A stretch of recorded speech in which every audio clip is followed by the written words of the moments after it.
I'm ready. Hi everyone, we'll just wait till a few more people enter. Welcome, great to see you all. Thank you for joining us this afternoon, or evening, or morning, wherever you are.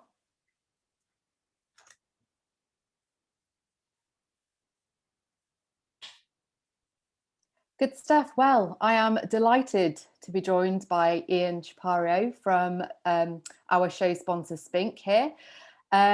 He will be hosting a presentation called Collecting Royalty from Elizabeth I to Elizabeth II, and this includes highlights from a private collection, including Imperial Russia. I'm going to hand over to Ian. Thank you. Thank you very much. The title of the presentation is fairly widespread and gives us a romp through royal history of about 400 years. I've decided to title it Elizabeth I to Elizabeth II, because it would probably take in most of the monarchs of this country who are familiar to us all. Not everybody can join the party, sadly, but I think that the individuals we're going to cover will be familiar to most of you, and there might be one or two surprises. I've also included Imperial Russia because whenever I've given similar talks, I've always had a sense that there is an inherent and permanent interest in the imperial family of Russia, who of course were massacred in 1918.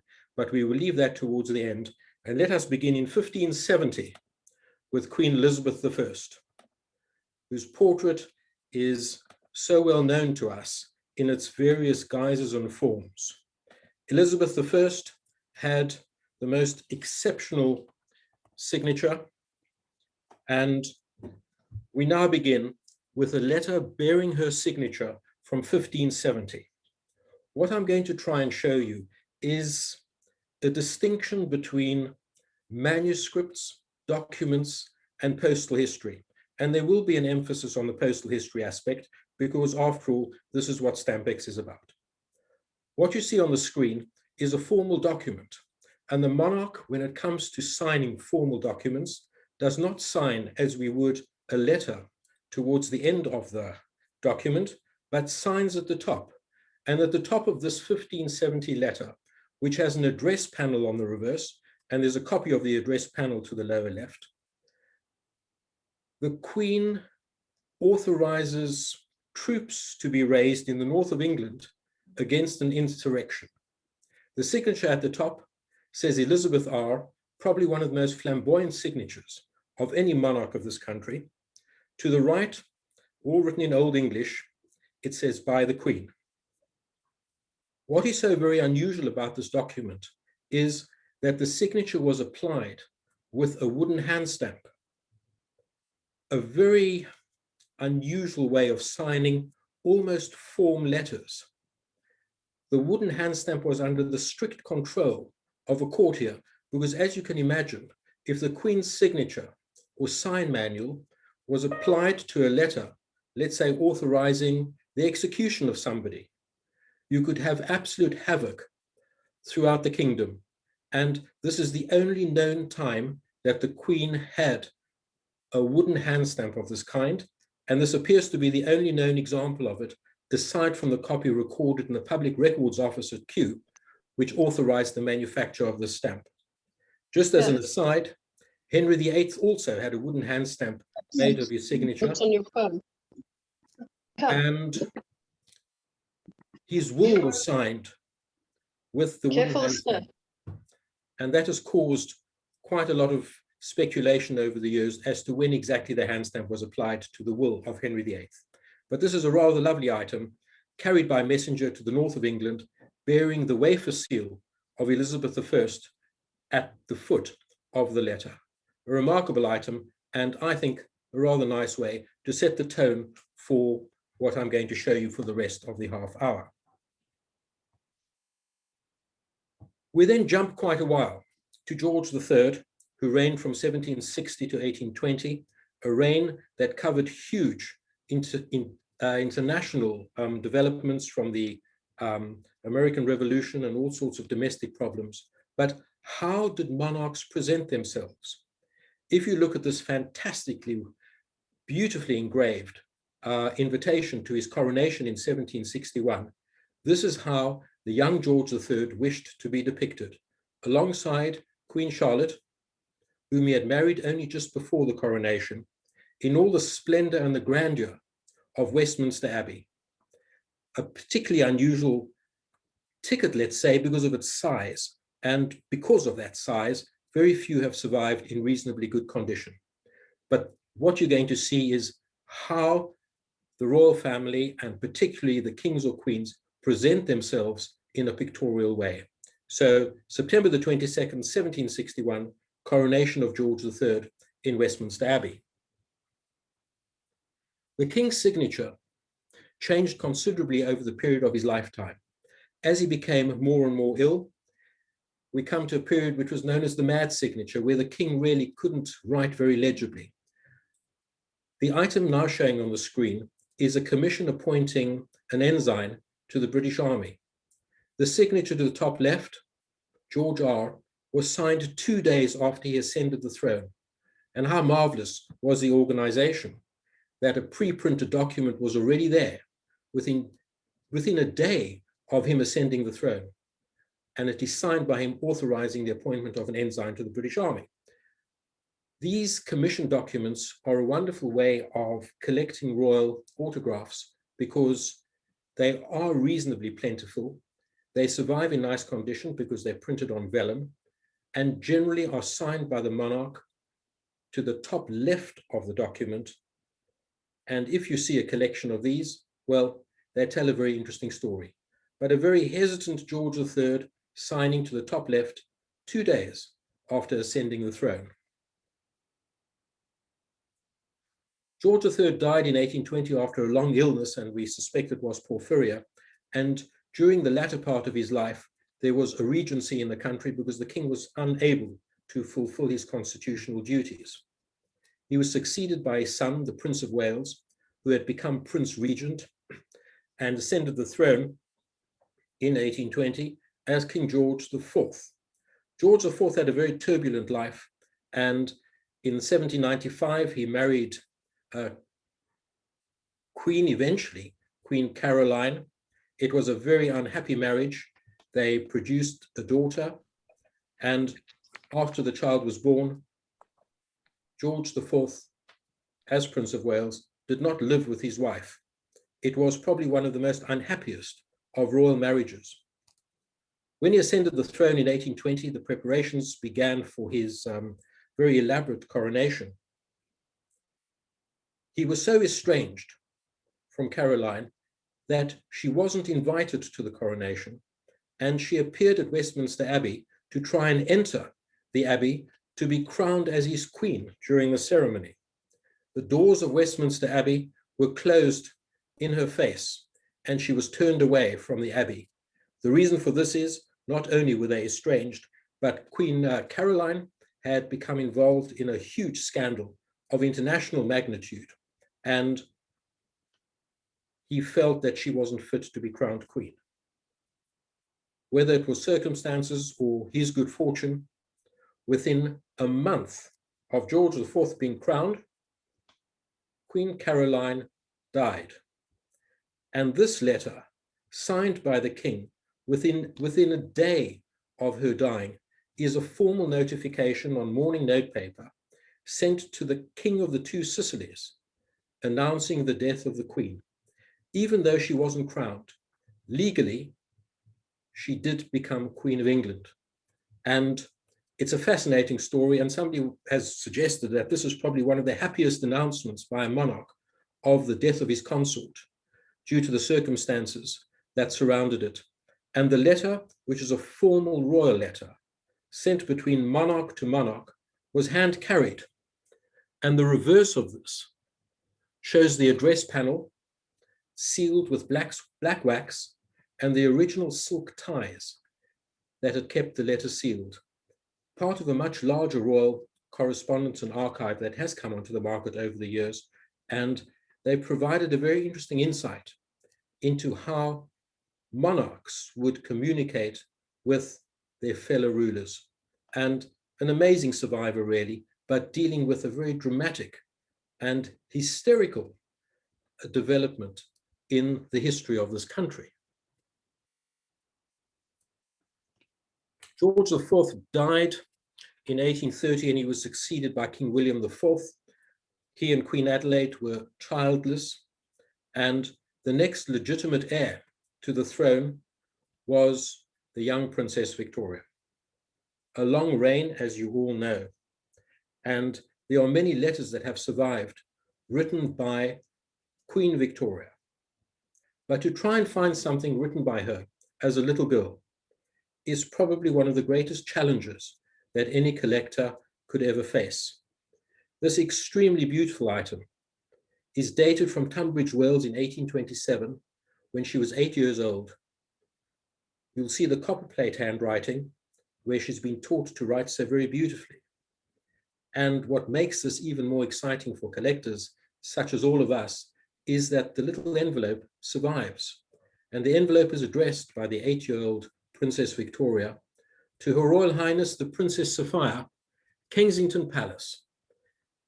Princess Sophia was her aunt and was the daughter of George III, but it is rather amusing to note that the envelope has been surcharged threepence. Postage hadn't been prepaid, and I'm quite sure that her great aunt did in fact pay the threepence and did receive this letter. This is probably the second earliest letter written by the future Queen Victoria as a young girl in private hands, and it's a very nice start to any collection of Victoriana. Once Victoria ascended the throne as queen, she continued the tradition of royal personages by signing the lower left of her envelopes to indicate who the writer was. What you see above is an envelope addressed to Her Majesty Queen Adelaide, who was, of course, the widowed Queen Consort of William IV. She assigned it the Queen in 1843. This envelope too is surcharged, and it's surcharged fourpence, as it was probably considerably overweight.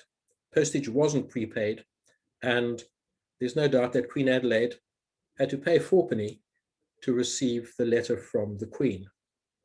Prince Albert continues with this tradition, and the cover you see below is addressed to Her Grace the Duchess of Sutherland, and he has signed Albert to the lower left and signed in full.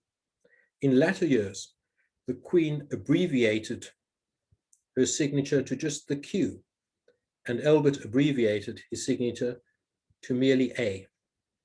How many people in the history of the world could affix a stamp to the upper right-hand corner of the envelope, and the portrait on the stamp was in fact one's wife? It really is a wonderful piece of royal history, and covers addressed by Queen Victoria, covers addressed by Prince Albert, do make for a marvelous collection, and they do exist with various penny reds, tuppenny blues on them, and they do tell a fantastic story, not only as to with whom they were corresponding, but the stamps that they were using. I do not believe that, even though the penny black issued on the 6th of May 1840, I do not believe that a cover exists in the handwriting of Queen Victoria bearing a penny black. If there is anybody listening to this who might know of one, I'd be absolutely delighted to find out. But that is the item that has been eluding collectors for many, many years. It might very well exist, but I'm yet to record one. Decorative notepaper forms another part of collecting royal material. The Duchess of Kent, who was the mother of Queen Victoria, was very fond of continental decorative notepaper. What we now see on the screen is probably one of the most beautiful letters that I've ever seen with an accompanying envelope addressed by the young Queen. Written in 1841 in French from the Chateau de Windsor to the sister of her mother, the Queen writes at length to a lady who history has really forgotten, but became a Grand Duchess of Russia and lived in Switzerland after a fairly unhappy start to her marriage. The notepaper and the envelope, which is addressed also in the hand of the Queen, was probably printed in Germany. It represents the most superb example of printing at the time, and I imagine that the young Queen, as with her mother, the Duchess of Kent, had reams of this writing paper, and they used it as and when. The envelope, as we've seen on previous occasions, did not go through the post. This would have been a letter carried by messenger. But oh, if only it had a stamp on it, we would have been looking at an even more dramatic item. What the envelope reveals is the gaiety of court at the time. And whenever we think of Queen Victoria, we often think of a fairly dowdy queen, deep in mourning. But this was not the case. Certainly until 1861, the court was alive and filled with fun and laughter, aside from the heavy pressures that the young royal family had. This is the Queen as most of us know her. And this is the photograph signed by her, Victoria RI, in 1895. You see a portrait of Prince Albert on her writing table. And this is how the Queen was known throughout the empire. A widow from 1861 onwards, she was in the deepest of mourning for most of her life. I'm often asked how rare are signed photos of Queen Victoria. Well, of course, during her lifetime, she saw the development and the popularization of photography as a form, and the Queen used it to full extent. Signed photographs do exist of her at home and abroad, and they're marvelous, marvelous, wonderful things of history, where you really come close to the person who's been writing all the letters that so many of us love. Gaiety at court, even though she was in the deepest mourning from 1861 onwards. Menu cards were produced for use during her reign. And as you can see, these beautifully chromolithographed menu cards were used at Buckingham Palace. They were used at Windsor. The others that were used from Osborne on the Isle of Wight, as well as Balmoral. So it wasn't all the deepest of mourning. These marvelous items that food historians study form part of any kind of royal collection and are accessible collectibles, as they seem to have survived. And who attending one of these luncheons or one of these dinners wouldn't want to take one of these home as a souvenir?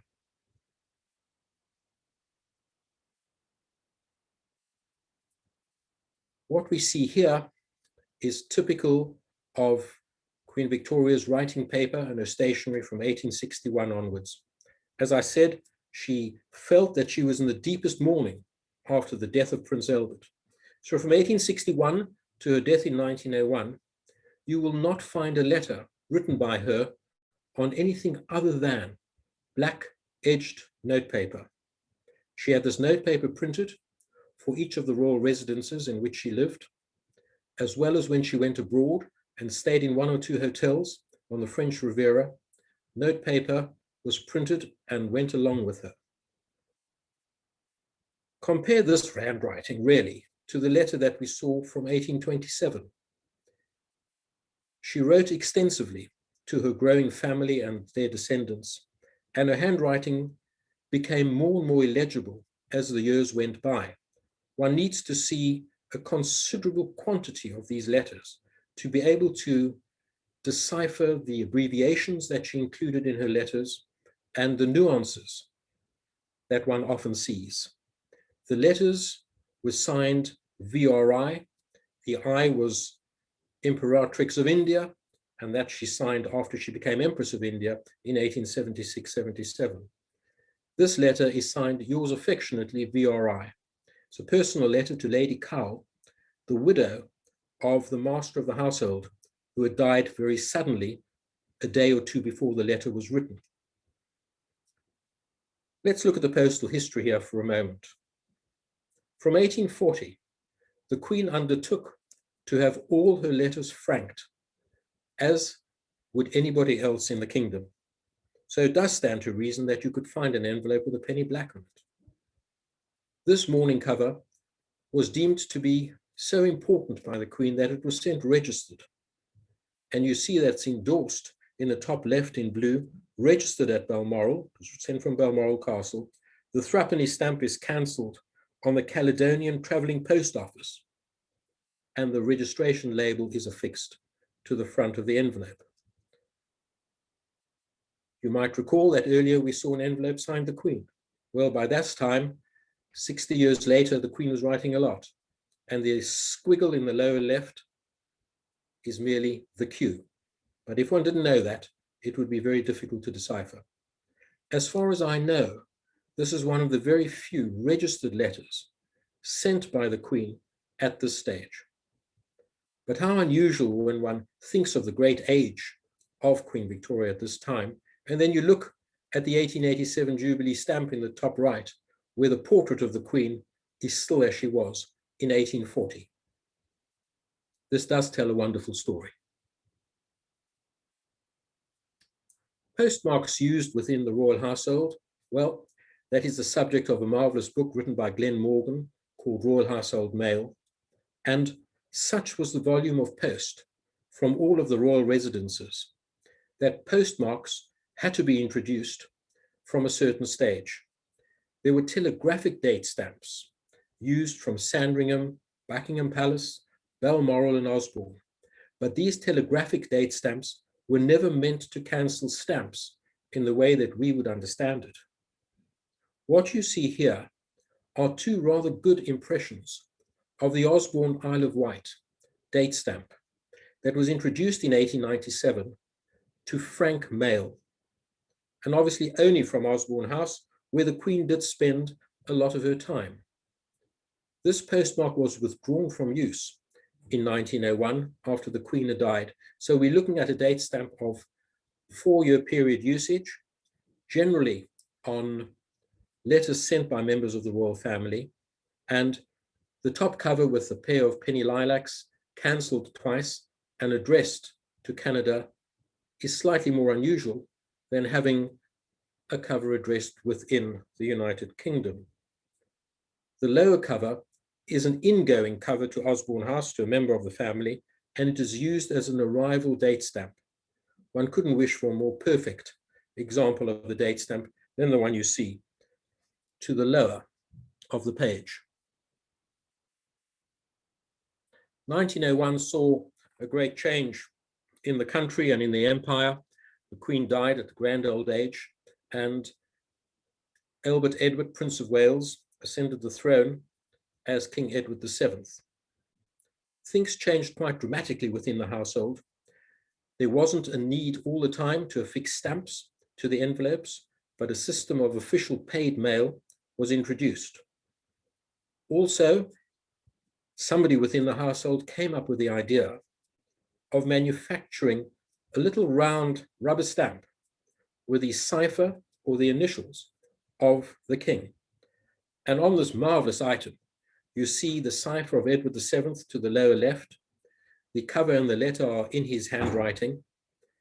And the official paid hand stamp to the upper right in red was a traveling date stamp that was used by the household. So when the king went on his wonderful country house visits and weekends with his entourage, this little official paid hand stamp traveled with him and was used to cancel his stamps.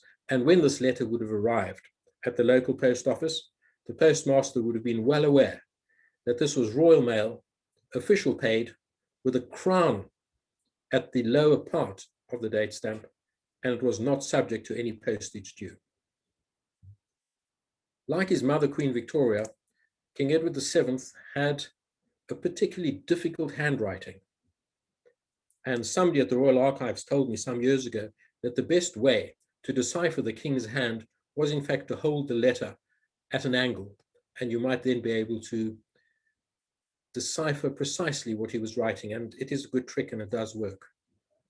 The notepaper used here is also appealing, writing from Balmoral Castle. It bears a beautiful engraving of a stag, and we all know that the king was fond of hunting and shooting. And the stag on the top left of his notepaper is based on an engraving by Sir Edwin Landseer, who of course was the great artist, and the royal family was very fond of him. The signed photograph of the king is particularly nice. He signs himself Edward R with a date, and these are the kinds of items that, although not philatelic in nature, enhance the material quite considerably. And it's always, I think, better when you can have a letter in the handwriting of somebody important with its envelope, and you have a photograph of them particularly signed.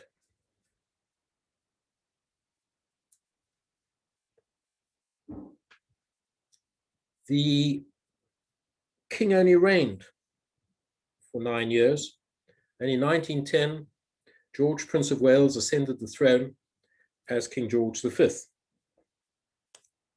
Unlike his father and his grandmother, George V had a particularly legible handwriting that never really changed during the course of his life. And we must remember that this was the heyday of letter writing. So many letters have survived written by the king, but there's certain differences to his predecessors. As king, he should have initialed the envelope GRI, but he carried on initialing the envelope, as you see here, with a plain G, as he did as Prince George of Wales, and then later as George, Prince of Wales. Buckingham Palace notepaper in magnificent embossed red is seen together with its original envelope, sent registered from Buckingham Palace. By this time, most of the letters sent by the king or the queen were sent by registered post. And obviously, they had to be done because there was then a record kept of the mail that was sent, and it was also felt that letters sent by registered mail were far more secure.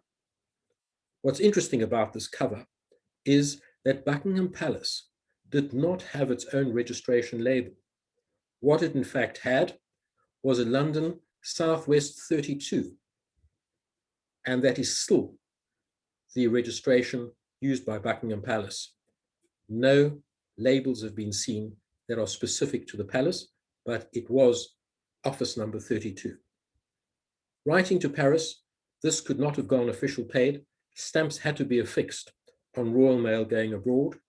And even though there was a Buckingham Palace date stamp, in the way that philatelists would understand a date stamp to be, this cover was cancelled with the oval registered Buckingham Palace date stamp, and it does make for a very attractive franking. This letter is written to an individual, many of whom we would never really know who she was, but she was very close to the royal family. Her sister was the Queen of Portugal, and there were rumors in the 1890s that she was about to be engaged to the king's oldest brother, Prince Eddie, who died prematurely in 1892. And to show the warmth of a letter like this, which is a family letter in a way, the king signs himself off with best love from May, that's Queen Mary, ever your devoted old friend, Georgie. And what these letters really show us is a deep insight into the innermost thoughts of the individual writing the letters. This is the closest one can come to really coming in contact with the people who have written these letters, to coming in contact with the thinking that was going on when these letters were written. And that's really what I love about this primary kind of material. You come close to the individuals who have created these items that have been saved and kept and collected over the generations. There are other people who study handwritings and what handwritings can tell you. That we're not going to go into now, but as you can see, a very deliberate handwriting, and maybe the superb hand of one of the world's most eminent philatelists, and that's how many of us remember King George V. This, written in 1921, saw another interesting happening in the world when a little baby was born on a dining room table in Corfu. And that little baby is about to turn 100 very soon, and he is, of course, Prince Philip, the Duke of Edinburgh. This marvelous postcard, posted from Corfu and written by Princess Olga of Greece and Denmark, reports to her former nanny the arrival of the young prince. And in it she says, "Our baby cousin Philip is to be christened on Sunday. He is very sweet and you would love him." Well, this is the little baby who's about to turn 100. So that's a wonderful piece of history. And this is what items like this can tell you. They enhance and add to our knowledge, not only of postal history, but to our knowledge of history itself through very innocent messages that are, of course, of greater significance than when they were written at the time. We all know King George V as a great stamp collector, and the royal collection is essentially formed by him to a very large extent. But this wonderful letter, with no stamps on it because it was addressed within the United Kingdom and sent official paid, was addressed to Mrs. Fanshawe, who was his racing manageress. And again, one sees a warmth in the correspondence by a man who was able to express himself incredibly well in writing. And again, I stress, very legibly. But what's he writing from Sandringham in 1930 to Mrs. Fanshawe, whom he addresses, "My dear Mrs. Feathers? How kind of you to write to me about the budgerigars. I will see Jones tomorrow and give him your instructions, which I'm sure will be a help to him. I can't understand why so few have hatched out yet. Perhaps the climate here may be a bit too cold for them." And he ends off, "Believe me, very sincerely yours, GRI." So this was his other interest and his other hobby. And I think that the reference here are to some budgies who had been imported from Australia, who had a particularly rough time when they arrived in England. We also know that, much to the irritation of the keeper of the royal collection at the time, the king used to insist on Charlotte the parrot coming into the stamp room when he was busy looking at his collection. But a letter like this really shows a much more human aspect to the monarch, and this is what I think many of us would find very exciting. Just as an aside to the lower left, as his father, King Edward VII, had his rubber stamp, his cipher, this cover is stamped with a GVR surmounted by a crown to the lower left, and that in conjunction with the official paid date stamp enables us to travel through the post without being subject to postage due. The king said of his eldest son, Edward, Prince of Wales, that given his disparate life, he wouldn't last a year on the throne. He wasn't wrong. We're looking at probably the year of three kings, 1936, a year that produced one of the greatest upheavals in the history of the British monarchy, and that was the arrival, some years before, of Mrs. Wallace Simpson on the scene. We all know the story. The king befriended Mrs. Simpson, who was married to Ernest Simpson. They lived in London. And very, very soon after meeting her, the Prince of Wales drew her into his own court and a relationship developed. We know that he abdicated in December 1936, declaring that he couldn't carry on as king and wished to spend the rest of his life with the woman that he loved. Edward VIII, as a collectible, is rather interesting because he had a wide-ranging life of royal tours, royal travels, and many items survive from the period prior to him ascending the throne in January 1936. If you had to ask anybody who collected Edward VIII, what would they dream about owning? And could such an item possibly exist? Somebody who had given it some thought might suggest, wouldn't it be wonderful to have an envelope written by the king addressed to Mrs. Simpson? Well, in your wildest dreams, some people might suggest. What you see on the screen now is such an envelope. It's a mourning envelope addressed in the king's hand to Mrs. Simpson at the Hotel Meurice in Paris. The most exciting thing about this envelope is not only that address in the king's hand, but the initials to the lower left of the corner ERI. King Edward VIII initialing the envelope as king. Full signatures by him during the course of his 11 months on the throne are particularly difficult to find, and we would see a signature signed Edward RI on official documents, very rarely on letters. He wasn't fond of conducting official business, but clearly in his private life, he still felt that he could address an envelope to Mrs. Simpson and initial it ERI.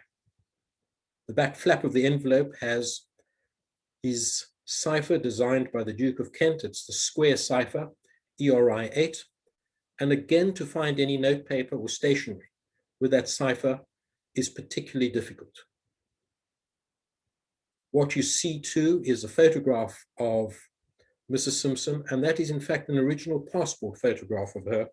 And many years ago, I had the great privilege of handling part of the private papers of the future Duke and Duchess of Windsor. And it is from those private papers that this and the following item emerge. And I would suggest many of you are the first people to see this ever since it came onto the market, possibly 20 years ago. However, something more earth-shattering came out of that archive. In June 1936, Mrs. Simpson turned 40. Well, if you're in love with somebody and she's celebrating a particularly significant birthday, you would want to buy her a birthday present. Sadly, I'm unable to show you the real birthday present, but I show you a photograph of a most wonderful ruby and diamond necklace by Van Cleef & Arpels that was presented by the king to Mrs. Simpson and was later sold by Sotheby's in Geneva in 1987 for £1.6 million as part of the sale of the jewels of the Duchess of Windsor. But again, you can't just hand something like this over. What you see on the screen is the original letter in the handwriting of the king that accompanied this magnificent piece of jewelry. Again, on his personal notepaper, headed the Fort Sunningdale, Ascot. And of course, Fort Belvedere was where the great relationship developed. It was the king's private residence where he could entertain his friends. And Fort Belvedere still remains subject of a crown lease and is under the ownership of the crown. And we know who lives there today. The owners are Fortnum and Mason. They have a lease on Fort Belvedere. Let us look at this letter. My beloved Wallace, this is humbly submitted with all of the love and good wishes for many happy returns of your birthday by your underlined David. The envelope for Wallace, signed David. When you contrast this item, signed David, with the earlier envelope initialed ERI as king, you see two worlds apart, the private world of the king and the official world of the king. And many of you will know that he was known as David within the family, and to find a letter written as king, signed in this way, is particularly unique. And again, this is one of those wonderful items that collectors really dream about owning, and it's a great privilege to be able to show this to you, together with a photograph of Edward VIII to the lower left, taken in Austria in 1937 after the abdication.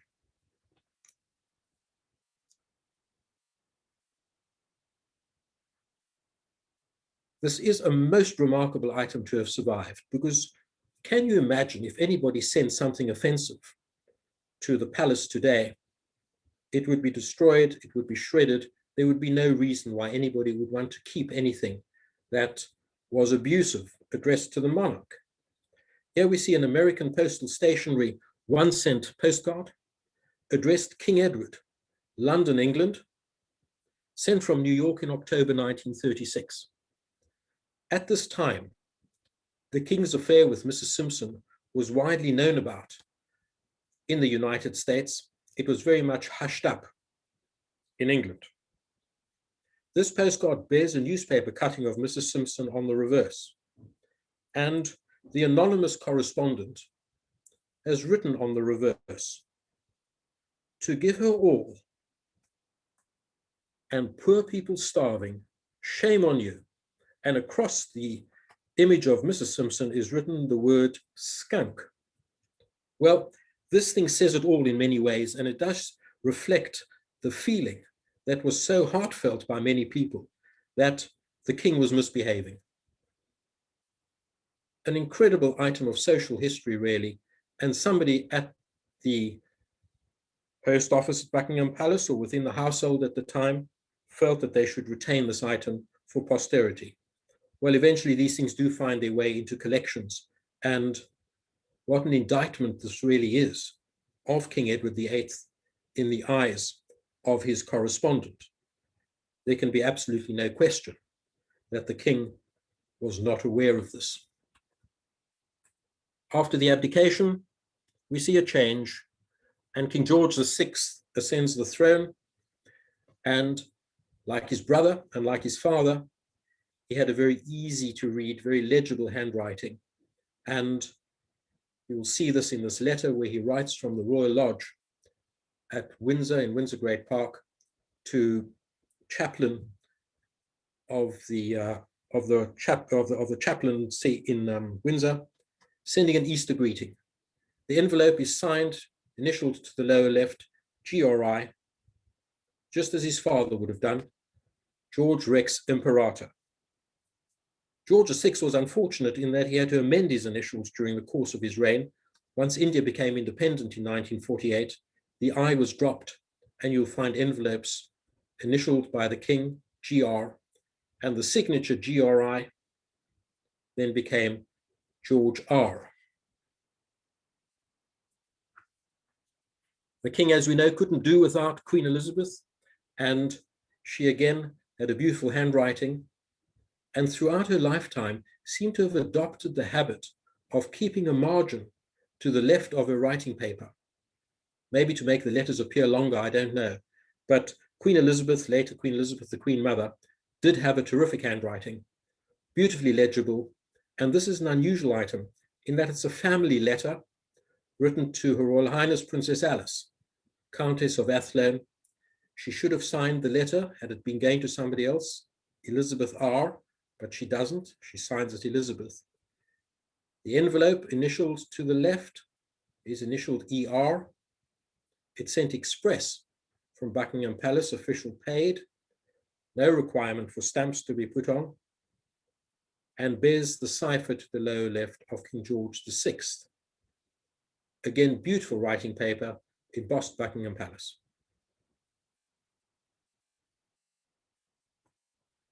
Of course, the royal family was the royal family, and the two princesses took the hearts of the country and the empire. And this is a very early signed photograph of Princess Elizabeth and Princess Margaret, signed in 1935 when the Queen was 9 years old, and Princess Margaret, being born in 1930, was 5. The photograph was taken by Marcus Adams, who was probably one of the most prolific and renowned photographer of children generally. And in recent years, the Royal Collection has published a book on the work of Marcus Adams, particularly appertaining to his work with the King, Queen, and the two princesses. Well, if you have a photograph like this, signed by these two young princesses, one should really have a letter written by the young Elizabeth. Writing from Royal Lodge in 1937 at the age of 11, our future Queen writes to her cousin, Lady Mary Cambridge, making arrangements for the girl guides that used to meet at Buckingham Palace. Most charming letter, and she ends it off with love from Lilibet. Lilibet, of course, is the family name, and there's still people who refer to the present Queen as Aunt Lilibet or Lilibet. And here again, you will see an envelope initialed to the lower left with a cursive E to indicate that was being sent by Princess Elizabeth, registered from Windsor Castle. And when you look at the Queen today, at the grand old age that she is, she's been writing letters, and she's been signing photographs, and been attending official engagements for virtually her whole life. And Lady Mary Cambridge certainly kept her correspondence from the future Queen, and this is an example that I particularly like. The cipher that you see to the lower right, GRI 6, was subsequently replaced with something that was quite different, and it was felt that the cipher that you see here was too bold and something smaller was introduced. Little Lilibet eventually became Queen Elizabeth II in February 1952. This formal signed photograph of the Queen was taken by Dorothy Wilding, and the philatelists will know that the Wilding stamps that began the very long reign of the Queen are extremely collectible. I've often been asked, are photographs like this accessible? Are photographs like this affordable? Yes, they are. The Queen signed many of these things, and they were given on official occasions. Occasionally you see them in official leather frames with an E2R cipher at the top. They were given on state visits, but the key to the survival of such imagery is the quality of the signature. For some reason, from the early 1950s, the Queen's signature tends to brown, not fade, but brown, and it can create a slightly uneasy impression when one looks at the items that have survived all these years. But this is a particularly appealing example of a state photograph, and the Queen signs Elizabeth R. 1953. Well, again, when one looks at a photograph like this, one would wish to find a letter written and signed Elizabeth R., and that we have. This letter, written on Clarence House notepaper 1 month after the death of her father, King George VI, is a very emotive expression of appreciation for a letter sent to her after the death of her father. Let's look at the postal history first before we look at the text of the letter. Mourning stationery, as you'd expect. The royal family and the court was in mourning for the king who had died so suddenly. The cipher to the left of the envelope is still the cipher of King George VI, because one hadn't as yet been designed for the young queen. Why Clarence House? Well, Clarence House was the home of the Queen and Prince Philip as Duke and Duchess of Edinburgh, and it was quite some time before they eventually moved into Buckingham Palace. But look how beautifully this letter is composed. I was so touched by your kind letter of sympathy. I feel I must just send you one line of my very best thanks. We have been so comforted to know that we are not alone in our sorrow, as it seems so many people feel they have lost a friend as well as a king. It all seems so unbelievable still that my father is no longer here, and it is only after some time has passed that one begins to realize how much he is missed. How thankful, though, that he died so peacefully. My mother and sister have been wonderful, for they have lost so much. I do have my own family to help me. Thank you again for writing. Yours very sincerely, Elizabeth R. And you'll see the envelope is initialed to the lower left, ER, a custom that still continues with all of Queen Elizabeth II's correspondence.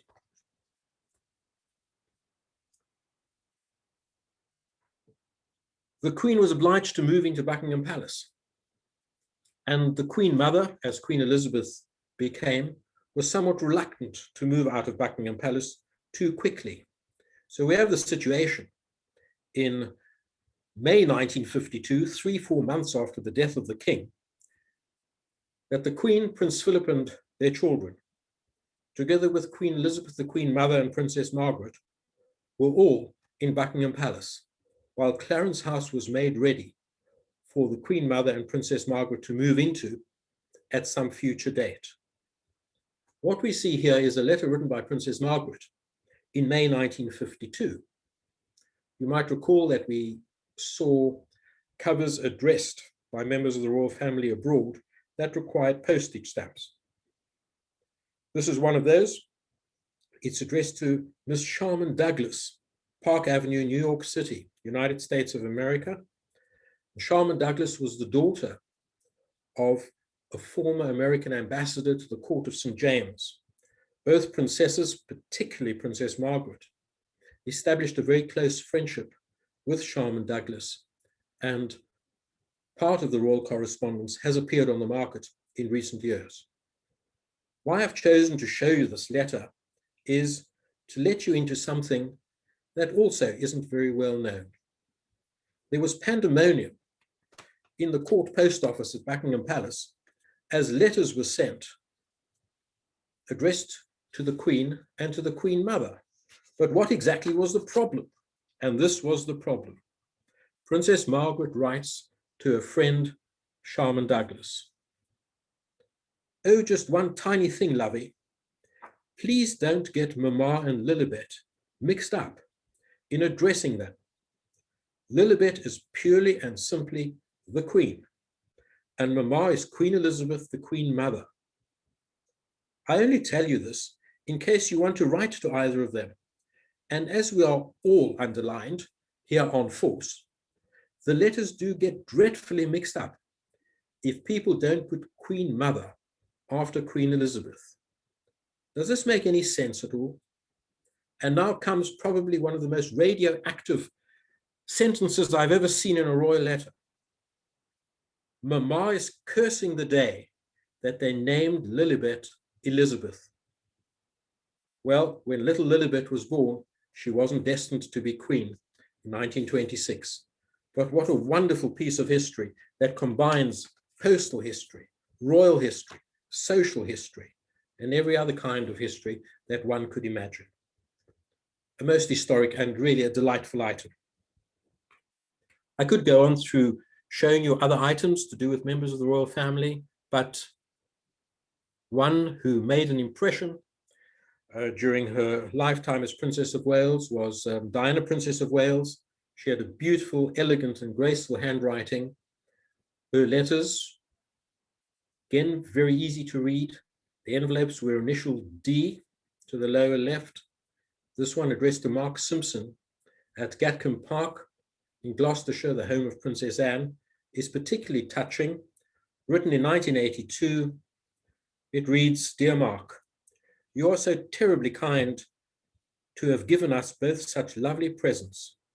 William is enormously touched. He said so with his goodies, especially his rabbit, which is perched in a VIP position." Princess of Wales made people feel very special through the letters that she wrote, and it is a great gift that she had, and I have to say, together with that of Queen Elizabeth, the Queen Mother, and the present Queen, who are able to express themselves very, very well, and in a way that you would want to keep their letters. Hence, these letters survive.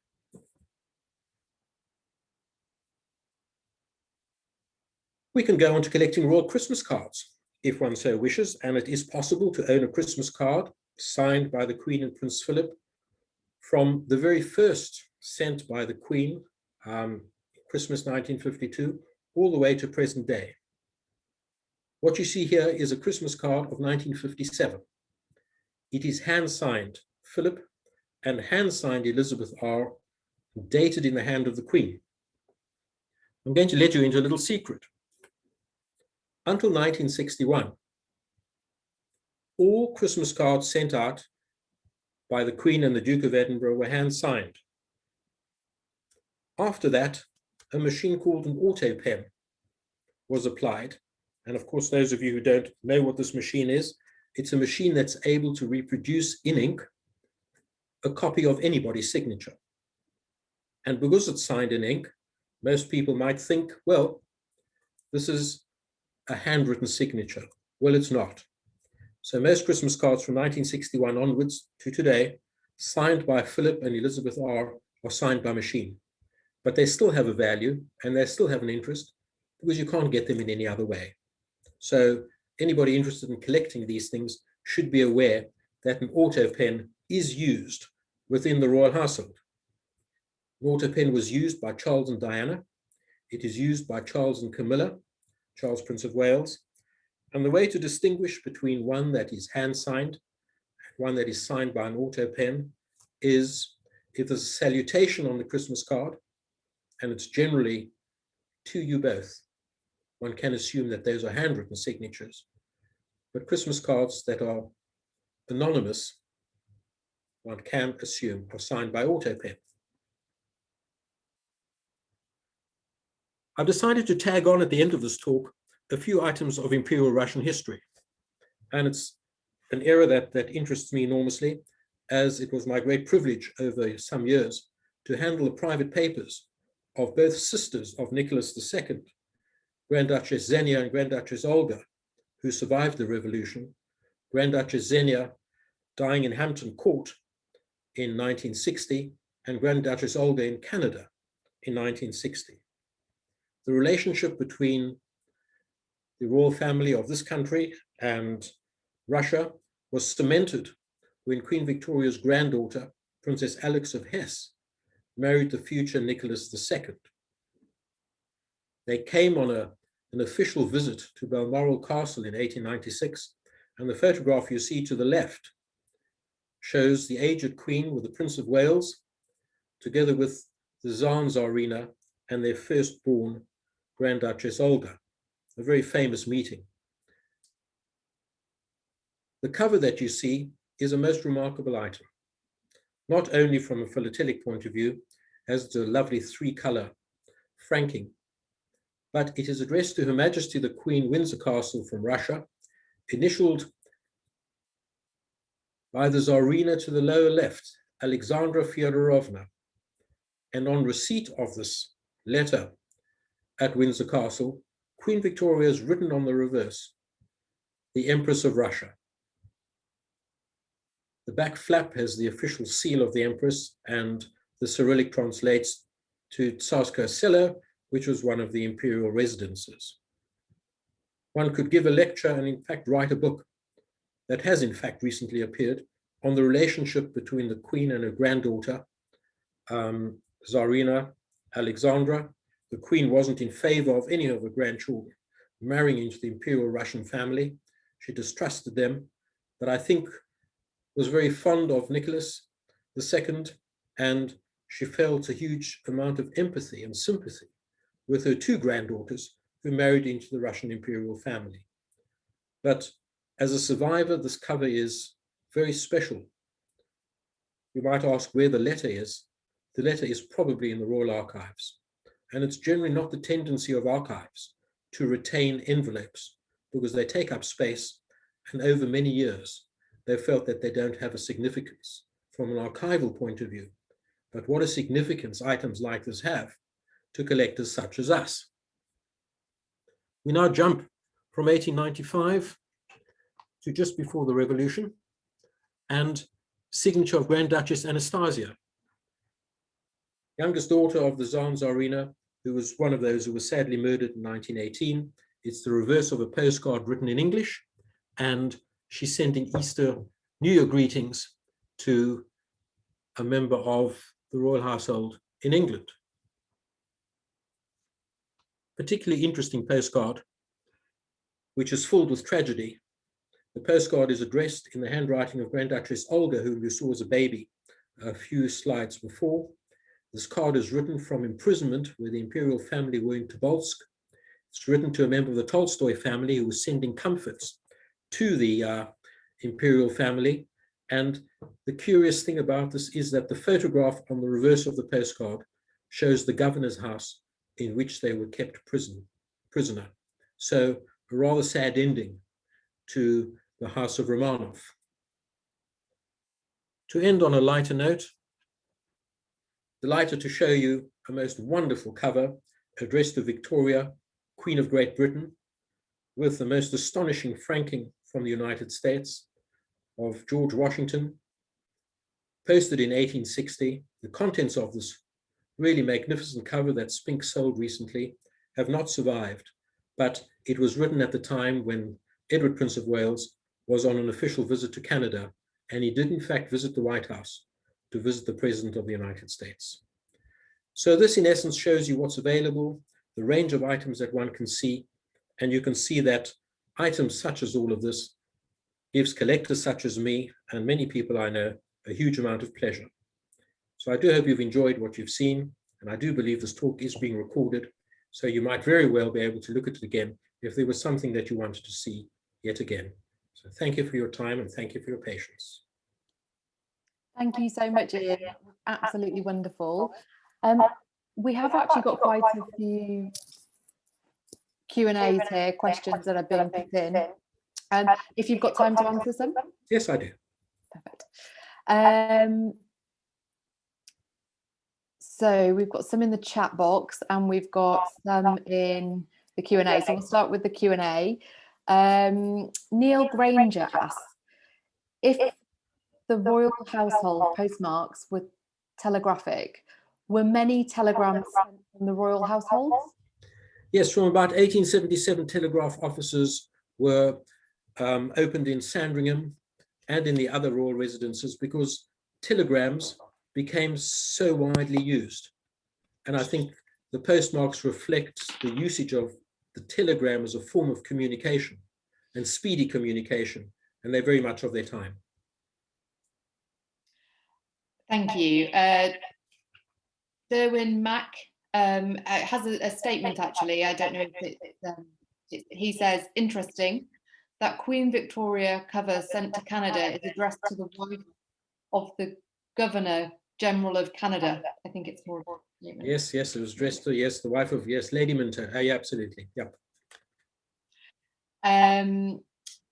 Peter Cockburn, he says, on the Spink card from the US, there is a blue crayon mark. What was it for?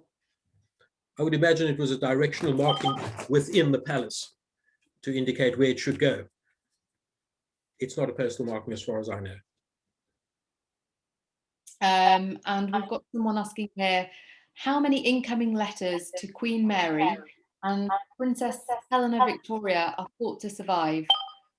And then they've asked, would they have disposed of the letters and kept the contents? Is there protocol in keeping correspondence to royalty from common people?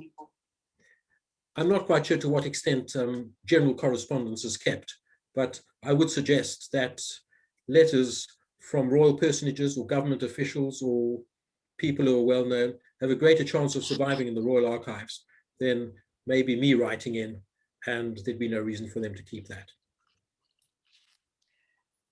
Brilliant, thanks, Ian. I'm so sorry, someone's just pointed out that my voice is echoing and it wasn't earlier, so I don't know why that is, but I apologise. We've got a couple more questions. Peter Cockburn again asks, what happened to William IV? He died in 1830, 1837. The reign was 1830 to 1837, and he was a brother of George IV. Not a reign about which much is known, but still, he was one of our kings. I think there's if anyone else has got questions, please do pop them in the Q&A. Let me just have a look on the. There's one here from Olivier. He asks. He says, "Thanks, Ian. Apart from a Victoria letter with a penny black, what would be your most desired royal piece with a postal history appeal?" Well, it's very difficult to answer that, but I'd imagine anything written between members of the royal family, one to the other, would be something absolutely glorious. And I think here we're looking at a letter, let's say, from Queen Victoria to Prince Albert, or vice versa, with its envelope. That would be a dream item, really.